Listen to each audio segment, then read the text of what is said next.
यीशु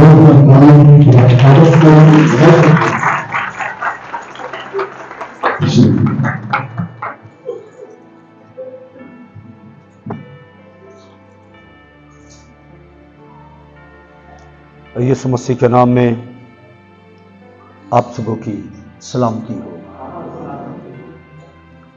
और मैं शुक्रगुजार हूं कि खुदा के लोग आज भी जमा हुए दुआ में अपना वक्त गुजारा, और इस साल मैं 100% उम्मीद करता हूं कि हमें एक बड़ा अच्छा रिजल्ट मिलने वाला है। आमीन। स्वायं किताब मुकद्दस को मेरे साथ खोले, इब्रानियों 6 बाब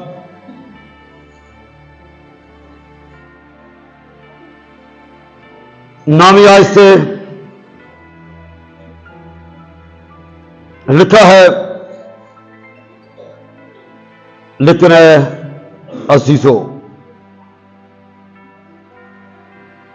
किनको ये कहा जा रहा है? अजीजों को। आमीन जी। अगरचे हम ये बातें कहते हैं तो भी तुम्हारी निस्बत इनसे बेहतर और नजात वाली बातों का यकीन करते हैं, इसलिए कि खुदा बेइंसाफ नहीं जो तुम्हारे काम और उस मोहब्बत को भूल जाए जो तुमने उसके नाम के वास्ते इस तरह जाहिर की कि मुकद्दसों की खिदमत की और कर रहे हो। और हम इस बात के आरज़ूमंद हैं कि तुम में से हर शख्स पूरी उम्मीद के वास्ते आखिर तक इसी तरह कोशिश जाहिर करता रहे, ताकि तुम सुस्त ना हो जाओ, बल्कि उनकी मानिंद बनो जो ईमान और तहम्मुल के बाइस वादों के वारिस होते हैं। सो कलाम में हक पढ़े जाने पर खुदावंद की बरकत हो जाए।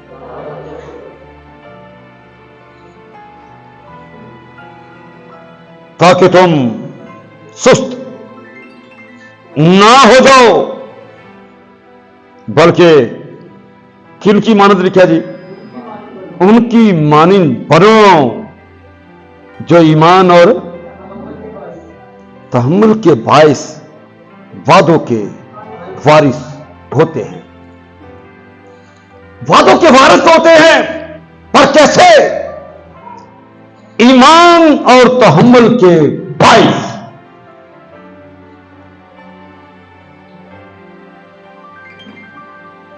वादों के वारिस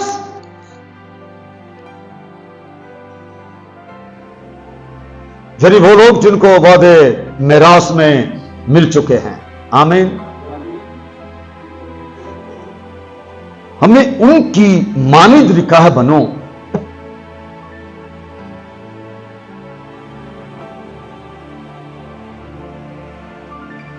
जो ईमान के बारे में आप जानते हैं, अनदेखी चीजों का सबूत, यानी उन चीजों के बारे में जो इंसान को नजर तो नहीं आती, लेकिन वो बोलता है कि वो हैं। यानी उम्मीद की हुई चीजों का इत्मीनान, उनकी मानिंद बनाओ जो अनदेखी चीजों के बारे में बोलते हैं कि वो हैं, जिनको उम्मीद की हुई चीजों का पूरा पूरा इत्मीनान है, उनकी मानिंद बनो। दूसरा लफ्ज़ लिखा है ईमान और तहम्मुल, यानी वादों के वारिस वो कैसे बने हैं? ईमान और तहम्मुल के भाई।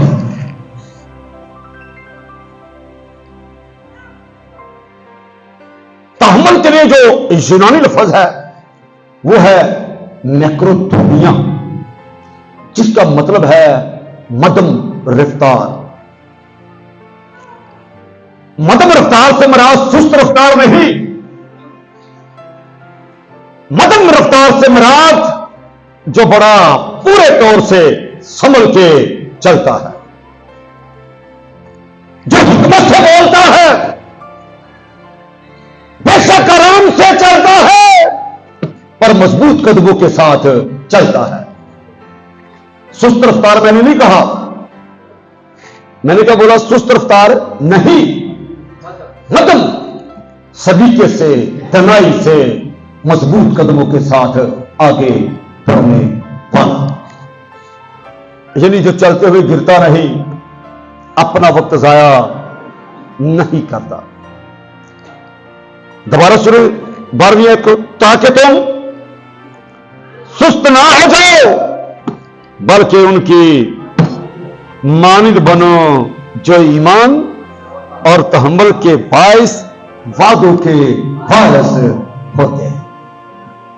हमें उनकी मानिंद बनना है और उनकी मानद बनने का जो तरीकाकार हमें बताया गया वो ये है, ईमान और तहम्मुल के बाइस। जल्दबाजी के नुकसानात बाइबल सिखा रही है, बाइबल बता रही है। जरा इन बातों को सही तरह से समझने के लिए मेरे साथ मिसाल निकालेंगे।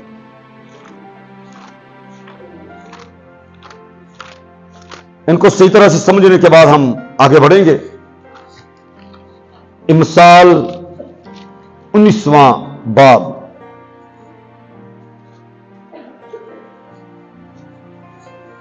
यहां पर लिखा है दूसरी आयत में,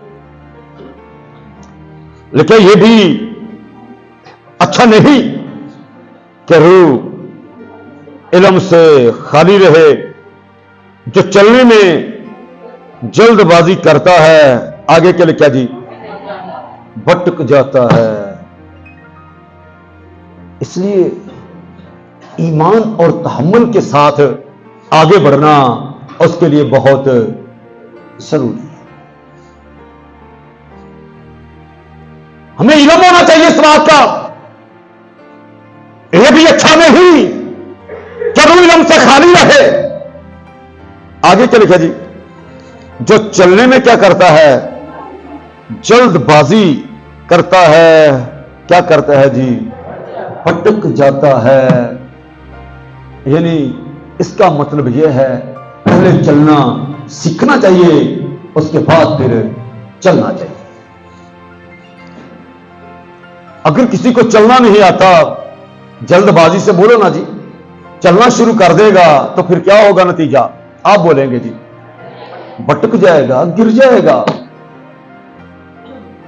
इसलिए पहले सही तरह से चलने का तरीका सीखे और उसके बाद क्या करें जी, फिर चलना शुरू करें, फिर आप भटकेंगे नहीं। 20वां बाब भी निकालें मेरे साथ जरा, 25वीं आयत भी पढ़ेंगे। लिखा है, जल्दबाजी से किसी चीज को मुकद्दस ठहराना और मन्नत मानने के बाद दरियाफ्त करना आदमी के लिए फंदा है। ऐसी बातें आदमी के लिए फंदा बन जाती हैं। बगैर सोचे बोल दिया, मन्नत मान ली, बाद में मन्नत को पूरा करने में देर हो गई, वो बातें आदमी के लिए क्या बन जाती हैं जी, फंदा बन जाती हैं।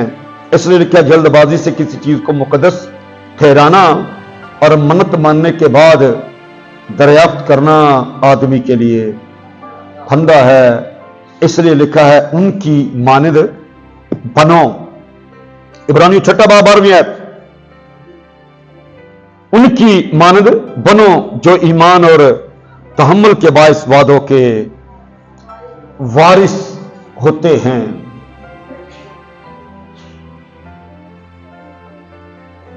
जब हम गलतियों 5वां बाब उसमें रूह के लिखा है रूह का फल मोहब्बत, खुशी, ईमानदारी, परहेजगारी, उसमें तहम्मुल का लफ्ज भी आता है। एक ईमानदार किस तरह का होना चाहिए? तहम्मुल मसाज होना चाहिए, ताकि जो वादे उसके साथ किए गए हैं हमेशा उनका वारिस बना रहे। दोबारा 12वीं आयत, ताकि तुम सुस्त ना हो जाओ बल्कि उनकी मानिद बनो जो ईमान और तहम्मुल के बायस वादों के क्या होते हैं जी? वारिस होते हैं। सुस्त भी नहीं होना और चलना भी तहम्मुल से है, बड़े ईमान की हालत में। जो इस तरह की चाल चलते हैं उनका नमूना बाइबल में दर्ज है। बेशुमार ऐसे लोगों का जिक्र है यहां पर, चंद का जिक्र भी करेंगे आज।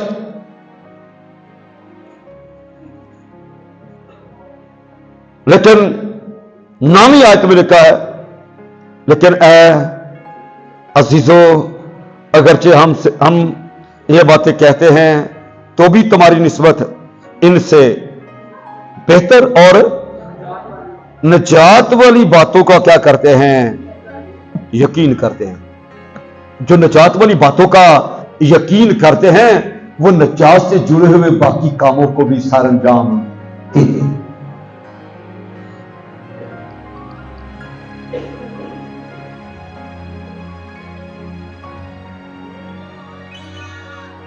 क्या लिखा है इफ्सों के खत में? डरते और कांपते हुए अपनी निजात का काम किए जाओ। यदि हमने मसीह को कबूल करके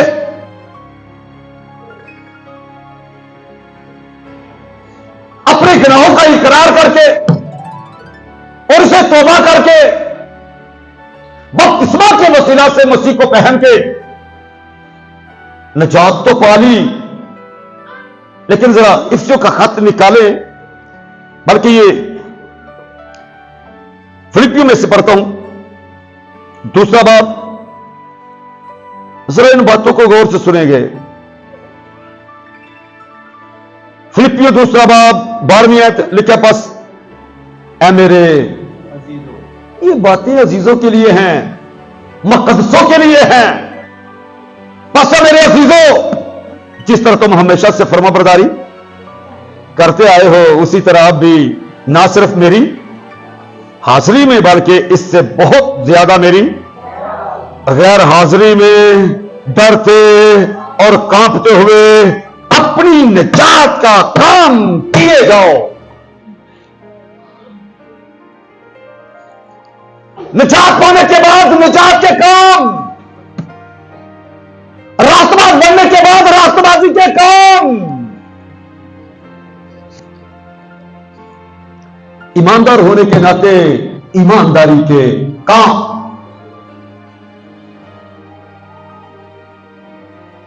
ईमान के बाद अमल भी जरूरी है कि नहीं? बोलो जी। क्योंकि ऐसा ईमान मुर्दा कहलाता है जिसमें अमल ना हो। ईमान के साथ अमल का होना भी बहुत जरूरी है।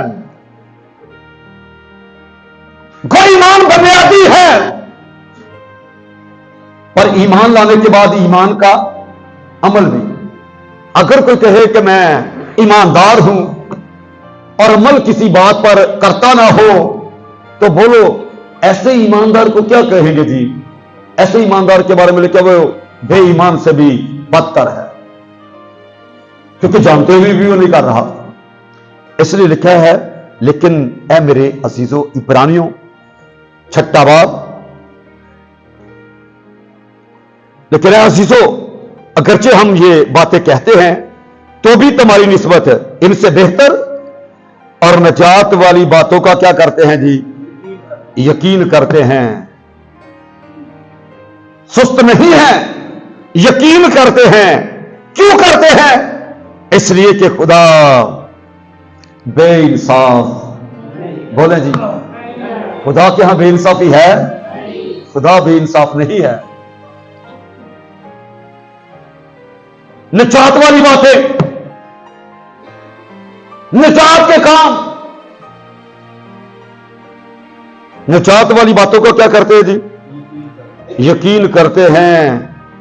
इसलिए क्यों यकीन करते हैं? इसलिए कि खुदा बेइंसाफ, खुदा बेइंसाफ नहीं।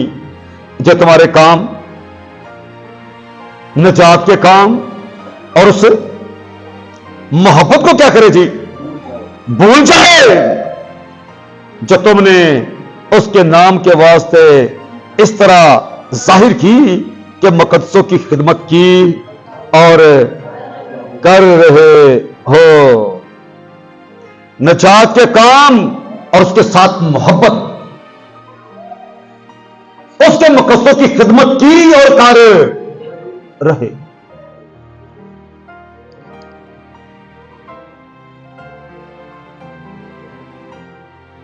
जहां पर हमने निजात के काम, रास्तबाजी के काम, ईमानदार होने के नाते ईमानदारी के काम करने शुरू किए हैं, उनको सही तरह से समझ के ईमान और तहम्मुल के साथ करते जाएं।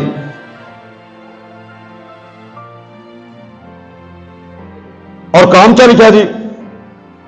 काम के बारे में आप जानते हैं, जो तुम्हारे काम, इसलिए कि खुदा, बोले मेरे साथ, बेइंसाफ, खुदा बेइंसाफ, खुदा बेइंसाफ नहीं।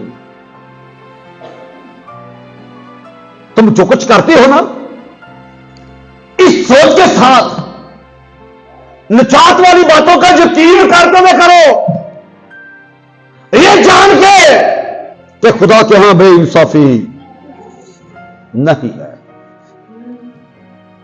बल्कि क्या हर एक के काम के मुआफिक देने के लिए अजर मेरे पास है।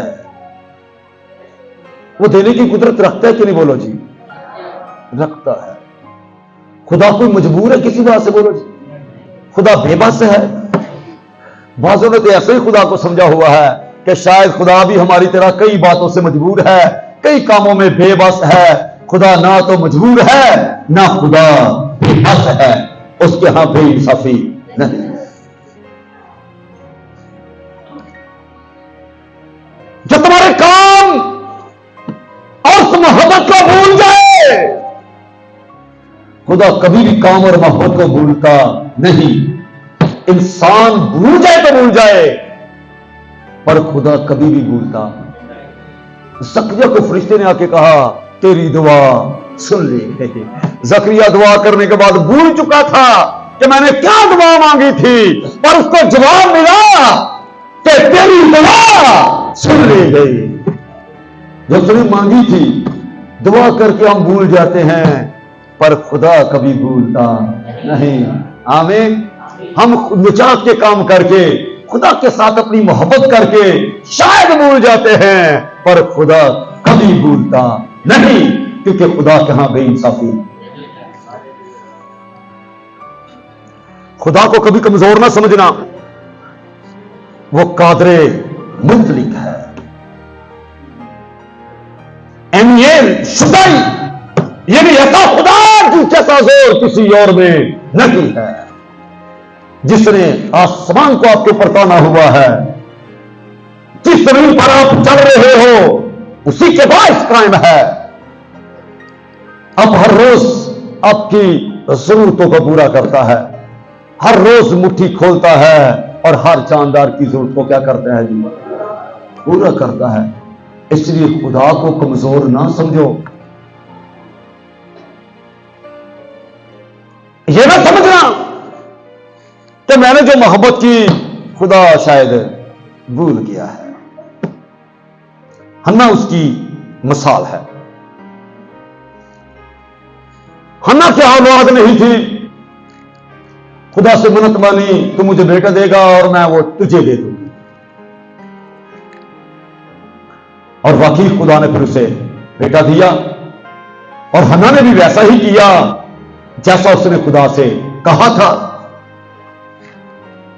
उसके बाद हम देखते हैं हन्ना ने खुदा को बेटा दे के खुदा के साथ क्या कीजिए, अपनी मोहब्बत, उस काम को उसने सरंजाम दिया, उस वादे को पूरा किया। अब खुदा के यहां बेइंसाफी है, बोलो जी। इतनी मुद्दत के बाद खुदा ने उसे औलाद बख्शी, बेटा बख्शा, और उसने खुदा को दे दिया। अभी आगे कोई उम्मीद नहीं और उसने वो खुदा को दे दिया। आगे मालूम नहीं उसके साथ क्या होगा, पर जो उसके पास था उसने खुदा को दे दिया ईमान की हालत में। और एक सोच उसके अंदर जरूर थी कि खुदा कभी हमारे काम और उस मोहब्बत को भूलता नहीं। उसके बाद देखते हम खुदा ने उसे 5 बच्चे और दिए, आमीन। और 5 का अदद फजल का अदद है। ऐसे लोगों पर फजल जारी हो जाता है जो खुदा के साथ अपनी मोहब्बत जाहिर करते हैं। इसलिए याद रखें, इंसान किसी के साथ बेइंसाफी कर दे तो कर दे, पर खुदा के बारे में कभी यह सोचना बनाना कि खुदा के यहां बेइंसाफी है। खुदा कभी उस काम को भूलता, आमीन जी। खुदा कभी भूलता नहीं, खुदा सोता भी नहीं, खुदा भूलता भी नहीं है। इसलिए दोबारा मैं नामिया से पढ़ूंगा, लेकिन ए अजीजों, अगरचे हम ये बातें कहते हैं तो भी तुम्हारी निस्बत इनसे बेहतर और नजात वाली बातों का, बोलो ना मेरे साथ, सारे बोलो ना, यकीन करते हैं। आमीन। यकीन करना बहुत बड़ी बात है। यकीन करना, यकीन करते हैं। क्यों यकीन करते हैं? इसलिए कि खुदा, बोले ना मेरे साथ, मुझे अच्छा लग रहा है, खुदा बेइंसाफ, खुदा बेइंसाफ नहीं जो तुम्हारे काम और उस मोहब्बत को भूल जाए जो तुमने उसके नाम के वास्ते इस तरह जाहिर की कि मुकद्दसों की खिदमत की और कर रहे हो। हम इस बात के आरज़ूमंद हैं कि तुम में से हर शख्स पूरी उम्मीद के वास्ते आखिर तक इसी तरह कोशिश जाहिर करता रहे कि मुकद्दसों की खिदमत करता रहे, क्योंकि खुदा के यहां बेइंसाफी नहीं है। हम इस बात के आरज़ूमंद हैं, और रसूल हर शख्स के बारे में रखता है ये सोच कि हर शख्स खिदमत करे और हर शख्स बोलना जी कर पाए। आप उसके मकसदों की खिदमत करते हो, खुदा आपकी खिदमत को देखता है और उसके बाद क्या करता है, अजर को जारी। इसलिए याद रखिए, खुदा बेइंसाफ नहीं, इसलिए कि खुदा बेइंसाफ नहीं जो तुम्हारे काम और आगे के लिए क्या, उस मोहब्बत को क्या करे, भूल जाए जो तुमने उसके नाम के वास्ते इस तरह जाहिर की कि मुकद्दसों की खिदमत की और कर रहे हो। आगे के लिए क्या जी, और हम इस बात के आरज़ूमंद, दिली ख्वाहिश आरज़ूमंद हैं कि तुम में से हर शख्स, एक दो बंदे की बात नहीं, हर शख्स की बात है, हर शख्स पूरी उम्मीद के वास्ते इस यकीन के साथ कि खुदा बेइंसाफ नहीं, हर शख्स पूरी उम्मीद के वास्ते आखिर तक इसी तरह कोशिश जाहिर करता रहे, ताकि, गौर से सुने, ताकि तुम सुस्त ना हो जाओ बल्कि उनकी मानद बनो जो ईमान और तहम्मुल के बायस वादों के, सारे एक बार कहेंगे हालेलुया। तुम सुस्त ना हो जाओ, बेशक मदम रफ्तार चलो पर सुस्त ना हो जाओ। निजात वाली बातों का यकीन करो, वो सत्य है। मानो कि खुदा सच्चा है, और जो उसके मकसदों की खिदमत करते हैं वो उसकी खिदमत करते हैं। यीशु ने कहा जो मेरे भेजे हुए को क्या करता है जी? कबूल करता है। वो किसको कबूल करता है? वो मुझे कबूल करता है, और जो मुझे कबूल करता है वो मेरे भेजने वाले को कबूल करता है। इसलिए खुदा के यहां बेइंसाफी नहीं है। हर कोई पूरी उम्मीद के वास्ते इसी तरह कोशिश जाहिर, ताकि तुम सुस्त ना हो जाओ, बल्कि उनकी मानिंद बनो जो ईमान और तहम्मुल के बायस वादों के क्या होते हैं जी? वारिस। वादों के वारिस होते हैं। चनाचे जब खुदा ने अब्राहम से वादा करते वक्त कसम खाने के वास्ते किसी को अपने से बड़ा ना पाया, तो अपनी ही कसम खाकर फरमाया कि यकीनन मैं तुझे बरकतों पर बरकतें, बरकत पर बरकत नहीं लिखा, बरकतों पर बरकतें बख्शूंगा, और तेरी औलाद को बहुत बढ़ाऊंगा। मैं तुझे बरकतों पर बरकतें दूंगा और तेरी औलाद को बहुत बढ़ाऊंगा।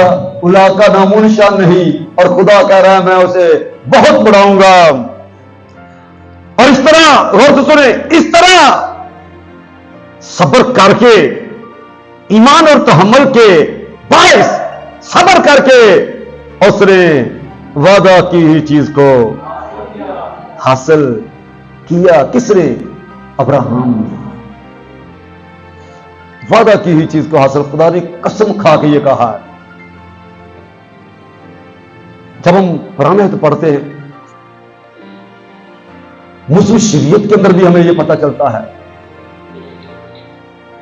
कसम का ये असूल है, कसम कभी वापस नहीं ली जाती।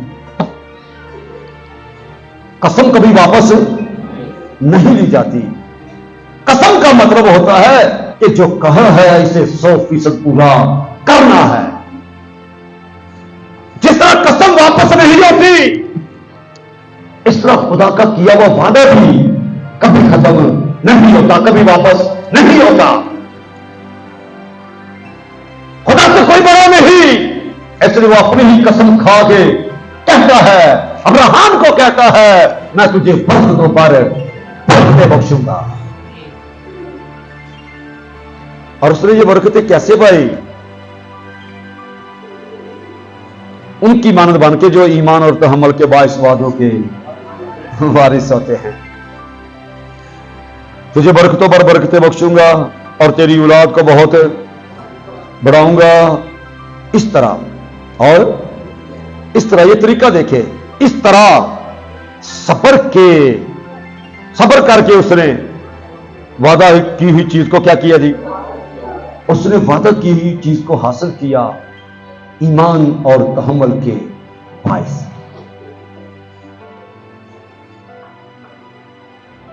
फिर आगे बढ़ने से पहले जरा गौर करें, खुदा ने उसके साथ ये वादा क्यों किया? क्यों कसम खा के वादा किया? क्योंकि उसने मकसदों की खिदमत की, और खुदा उस खिदमत को भूला नहीं। पैदाइश की किताब में सब निकाले जरा,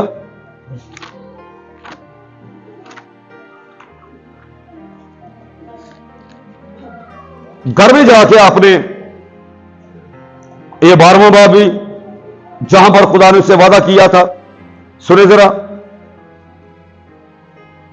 लेकिन खुदा ने अब्राहम से कहा तो अपने वतन और अपने नातेदारों के बीच से और अपने बाप के घर से निकलकर उस मुल्क में जा जो मैं तुझे दिखाऊंगा, और मैं तुझे एक बड़ी कौम बनाऊंगा और बरकत दूंगा, और तेरा नाम सरफराज करूंगा। सो तू भाई से बरकत हो, जो तुझे मुबारक कहे उनको मैं बरकत दूंगा, और जो तुझ पर लानत करें उस पर मैं लानत करूंगा, और जमीन के सब कबीले तेरे वसीला से बरकत पाएंगे।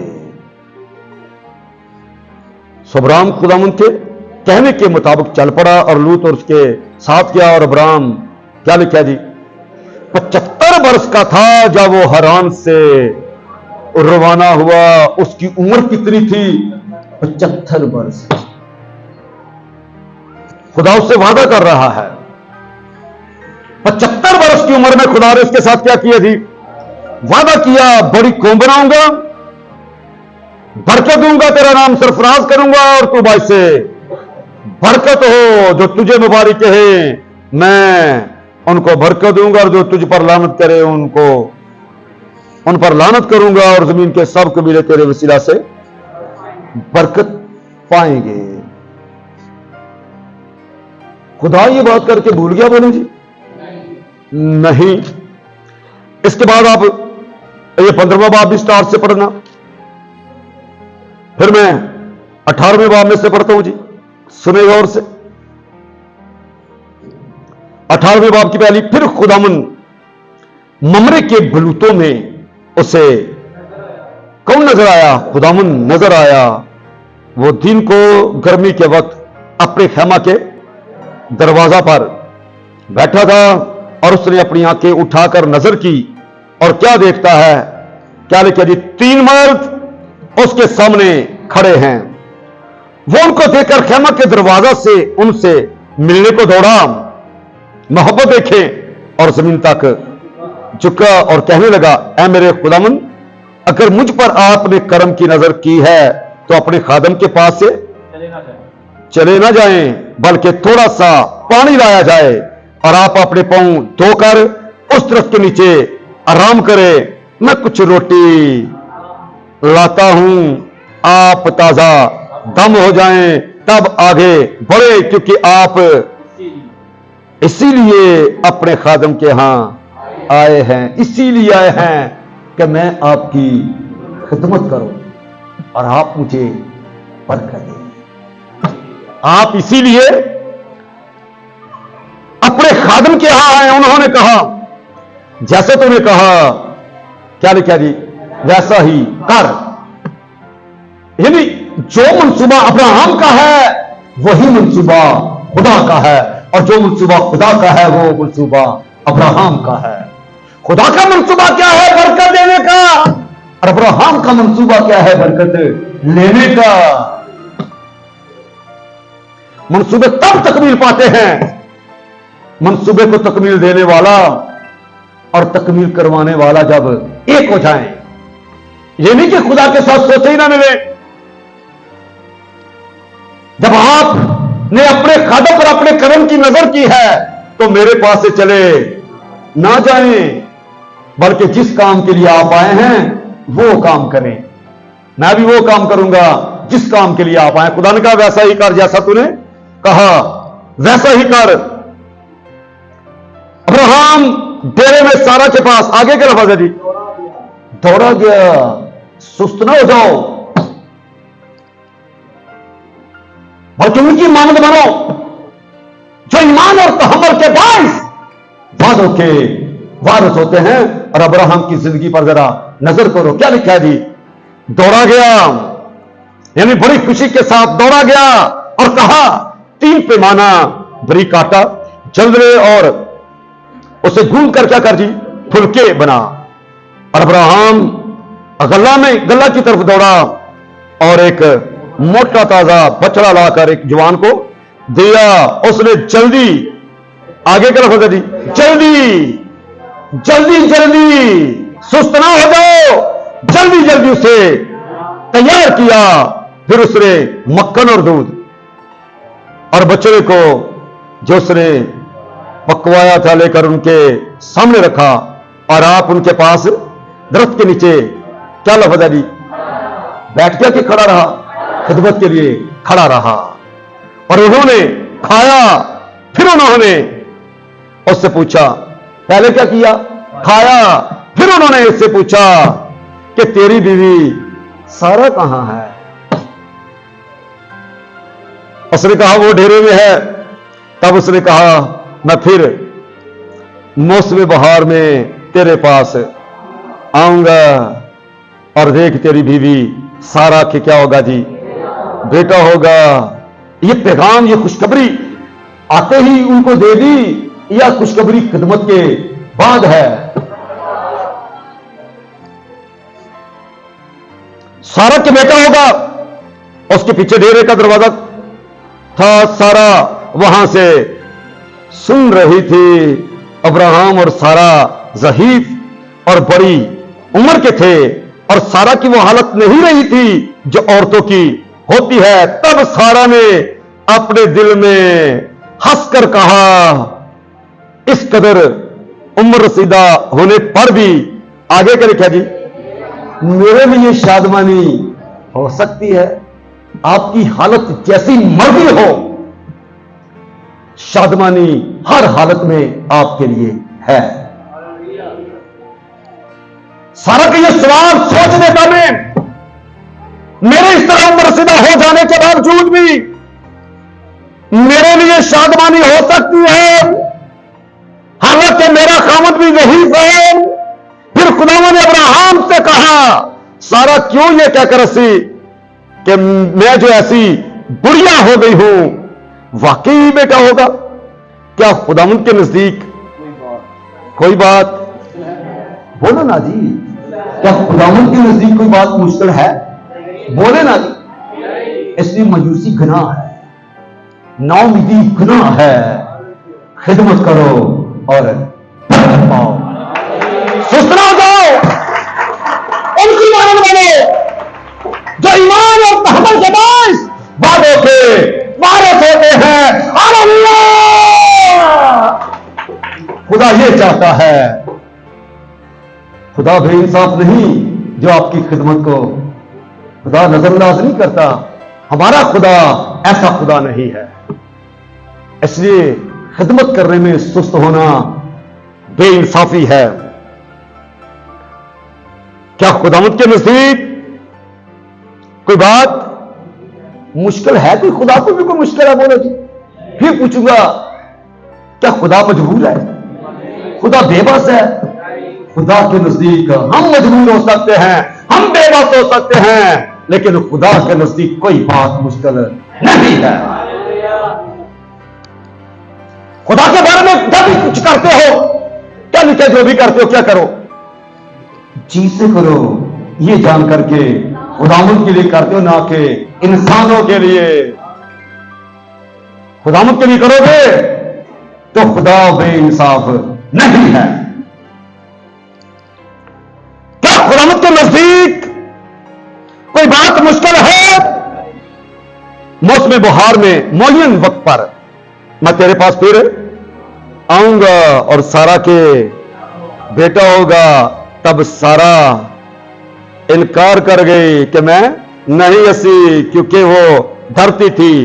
पर उसने कहा, नहीं, तू जरूर हंसी थी और तू जरूर हंसेगी।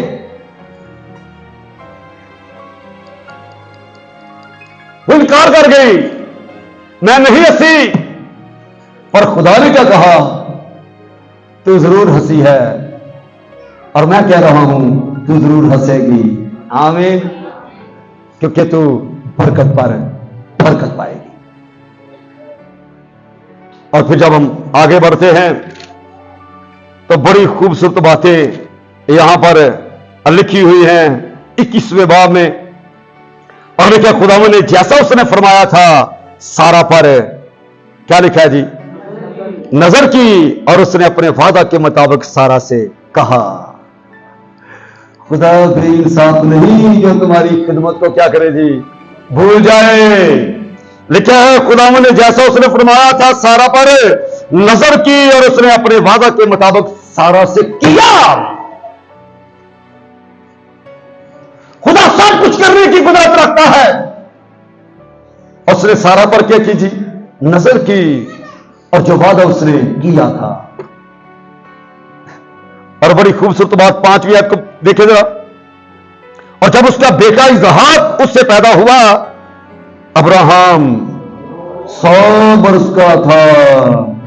75 वर्ष की उम्र में वादा किया गया और 100 वर्ष की उम्र में उसे पूरा किया। जरा इब्रानियों में तो आए मेरे साथ।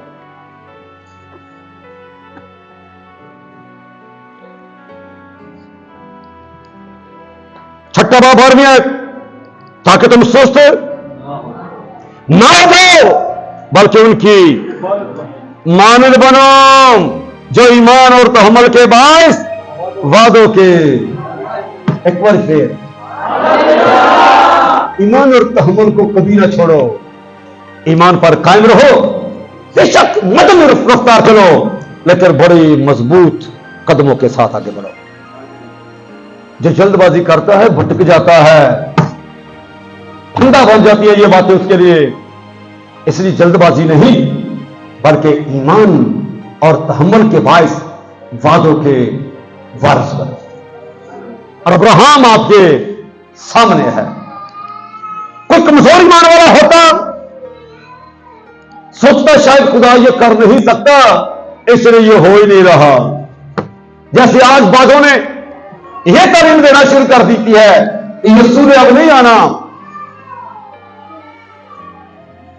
लेकिन हम ईमान और तहम्मुल के बाइस वादों के वारिस हैं और जानते हैं कि यीशु, बोले ना जी, यीशु आएगा, यीशु जरूर आएगा, हमें लेने के लिए यीशु जल्द आने वाला है। दुनिया जो मर्जी का है उसके आने का वादा कहां गया है, पर हम जानते हैं कि यीशु ने कहा मैं आऊंगा तो यीशु आएगा। तहम्मुल, ईमान और तहम्मुल का लिबास पहनो, वादों के वारिस बने रहो। आपके साथ बेशुमार वादे भी पूरे होने वाले बाकी हैं, इसलिए जल्दबाजी में कोई गलत फैसला ना करना और ना सुनना। मुझे ये बताओ, यीशु आने में कोई मजबूर है? बोलो, कोई उसे रोक रहा है? कोई उसे रोक नहीं सकता, पर अपने वक्त पर वो जाहिर होने वाला है, आने वाला है, बहुत जल्द आने वाला है। अब बल्कि यूं समझे कि वो बिल्कुल करीब तरीन है कि यीशु आने वाला है। ईमानदार जो नजात की बातों पर यकीन करता है, यह बात उससे बड़ा जोर देती है कि यीशु आने वाला है। आमीन जी, बहुत जल्द आने वाला है, क्योंकि वो जानता उसके सारे गम मिट जाएंगे, उसकी सारी मुश्किलात, दरियावी सारी मुश्किलात उसकी दूर हो जाएंगी। कब? जब यीशु लेने के लिए हमें आएगा। वो उनकी आंखों के सब आंसू क्या करेगा जी? पूछ देगा। हम ईमान वाले हैं, ईमान और तहम्मुल के बाइस वादों के वारिस हैं। अभी सबक का आराम क्या है जी? बाकी अब्दी आराम अभी क्या है? बाकी है अब्दी जिंदगी में शामिल होना भी बाकी है। उस नए यरूशलेम के अंदर दाखिल होना भी क्या है जी? बाकी है। बाप और बेटे के साथ रहना अभी बाकी है। यीशु बहुत जल्द आने वाला है, लेकिन क्या करो जी? तुम सुस्त ना हो जाओ,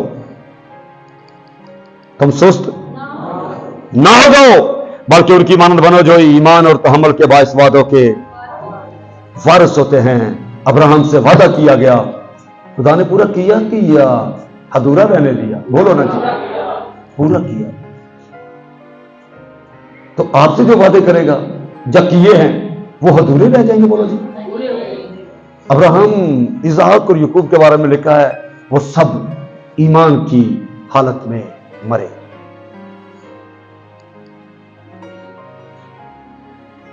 ईमान पर कायम रहे। खुदा ने कसम खा के उससे वादा किया था। दोबारा सुने 13वीं आयत। 84, जब खुदा ने अब्राहम से क्या किया जी? वादा करते वक्त कसम खाने के वास्ते किसी को अपने से बड़ा ना पाया, तो अपनी ही कसम खाकर फरमाया, यकीनन मैं तुझे बरकतों पर। कब ये कहा? जब अभी इसहाक पैदा नहीं हुआ था। मैं तुझे बरकतों पर बरकतें बख्शूंगा और तेरी औलाद को क्या करूंगा जी? बहुत। औलाद का नामो निशान नहीं, मैं तेरी औलाद को बहुत बढ़ाऊंगा। इस तरह सब्र करके उसने वादा की हुई चीज को हासिल किया। आदमी तो अपने, सुने गौर से, आदमी तो अपने से बड़े की कसम खाया करते हैं और उनके हर कजिया का मतलब झगड़ा का आखिरी सबूत कसम से होता है। इसलिए जब खुदा ने चाहा कि वादा के वारसों पर, जब खुदा ने चाहा कि वादा के वारसों पर और भी साफ तौर से जाहिर करे कि मेरा इरादा बदल नहीं सकता। जब मैंने कह दिया है कि मैं तुझे बरकतों पर बरकतें बख्शूंगा, तो फिर मेरा वादा कभी भी बदल नहीं सकता। मेरा वादा बदल नहीं सकता। तो कसम को क्या किए थी? दरमियान में लाया। कसम कभी खत्म नहीं होती, कभी टल नहीं सकती, इसलिए उसका वादा भी टल नहीं सकता। वादा और साफ करने के लिए कसम को बीच में लाया। हर बात का फैसला कसम पर ही होता है। यहां पर खुदा ने भी कसम खाकर वादा किया है, क्या करूंगा? तुझे बरकतों पर बरकतें बख्शूंगा, तेरी औलाद को बहुत बढ़ाऊंगा, मैं तुझे सरफराज करूंगा। सो तू बातें बरकत हो। जो तुझ पर बरकत चाहे उसे बरकत दूंगा, जो तुझ पर लानत करे उस पर लानत करूंगा, और कबीले तेरे वसीला से बरकत पाए। लेकिन बताना ये चाहता हूं, लिखा है 15वीं आयत, और इस तरह सब्र करके उसने क्या किया जी? वादा की ही चीज को सब्र करके। ईमान और सब्र, जरा गौर से मेरी बात को सुनना है। ईमान और सब्र के दरमियान जब वक्त होता है उस वक्त को आजमाइश बोलते हैं। मैंने क्या बताया जी? ईमान और सब्र के दरमियान जो वक्त होता है, जैसे अब्राहम के 25 बरस जो ईमान और सब्र में गुजर गए, दरमियानी वक्त क्या होता है जी? आजमाइश का। और वो वक्त बड़ा मुश्किल होता है, याद रखिए मेरी बात। और जितना ही वो मुश्किल होता है उतना ही वो बाबरकत होता है। इसके लिए मुश्किल से कभी घबराना नहीं। ये मुश्किलात आपके लिए बहुत बड़ी बरकत। कितनी मुश्किलात ईमानदार की जिंदगी में आएगी, उतनी ही बड़ी बरकत उसकी जिंदगी में आएगी। क्यों? क्योंकि उसके वादे ला तब्दील है। आमीन। जब उसने कह दिया है कि मैं तुझे बरकतों पर बरकतें बख्शूंगा, तो क्या वादा बदल जाएगा? बोलो जी। इरादा तब्दील कर लेगा खुदा? बोले ना, सारे बोले जरा, खुदा इरादा तब्दील कर देगा? खुदा कभी ऐसा नहीं करता। क्यों ऐसा नहीं करता? ताकि तुम सुस्त ना हो जाओ, बल्कि उनकी मानन बनो जो ईमान और तहम्मुल के बाइस वादों के वारिस होते। याकूब का खत निकाले मेरे साथ, और जरा सुने गौर से पहले बाब की दूसरी आयत। ऐ मेरे भाइयों, जब तुम तरह तरह की आजमाइशों में पड़ो तो इसको ये जानकर कमाल खुशी की बात समझना, तुम्हारे ईमान की आजमाइश सब्र पैदा। मैंने बताया ईमान और सब्र के दरमियान में क्या है जी? आजमाइश। ये जो आजमाइश का वक्त होता है, अब्राहम पर आजमाइश का वक्त, बेशुमार लोगों पर आजमाइश का वक्त आ जाता है।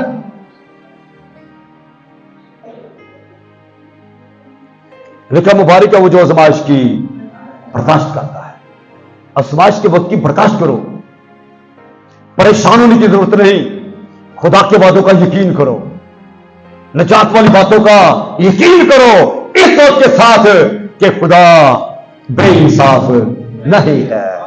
आमीन। आजमाइश के वक्त में भी याद रखो खुदा बेइंसाफ नहीं। मुश्किल हालात में याद रखो खुदा बेइंसाफ नहीं है।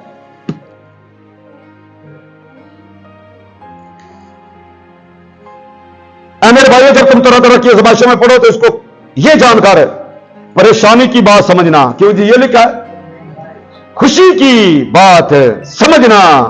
इसे खुशी की बात समझो, आजमाइश के वक्त को खुशी की बात समझना। याद रखो कि तुम्हारे ईमान की आजमाइश क्या करती है जी? सब्र पैदा करती है, और सब्र को अपना पूरा काम करने दो ताकि तुम पूरे और कामिल हो जाओ और तुम्हें किसी बात की कमी।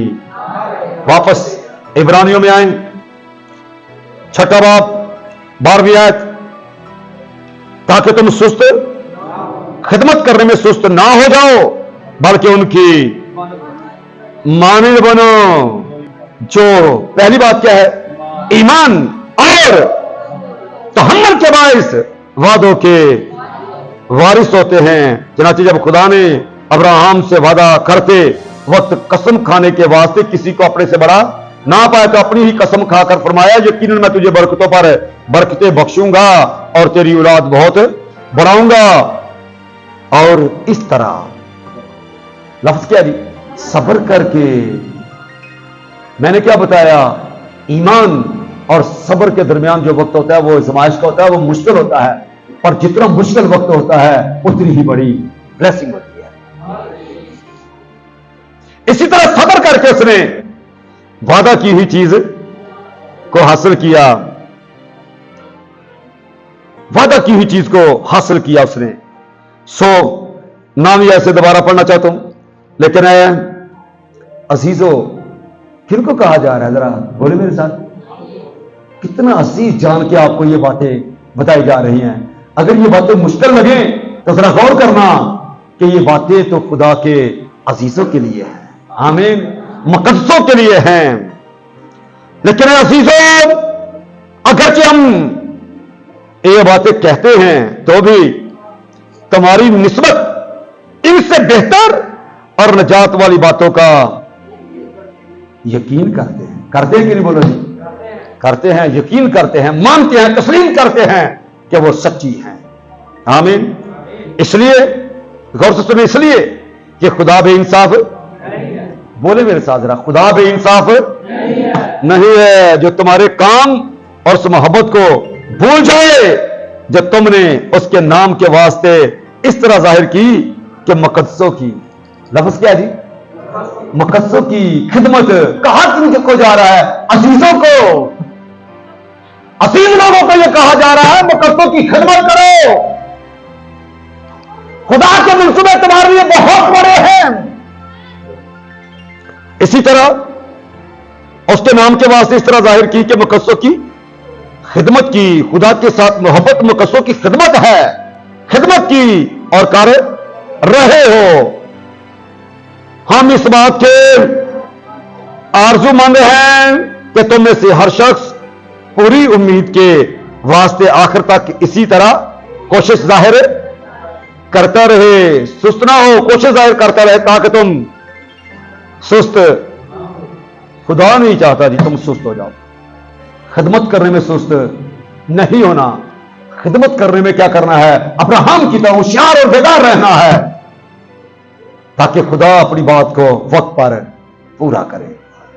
उसने सारा पर नजर की और अपने वादे को पूरा किया ताकि तुम सुस्त ना हो जाओ बल्कि उनकी, बोलो ना मेरे साथ, मानिंद बनो जो ईमान और तहम्मुल के बायस वादों के वारिस होते हैं। सब कलाम हक के पढ़े जाने पर खुदा उनकी बरकत है। हालेलुया।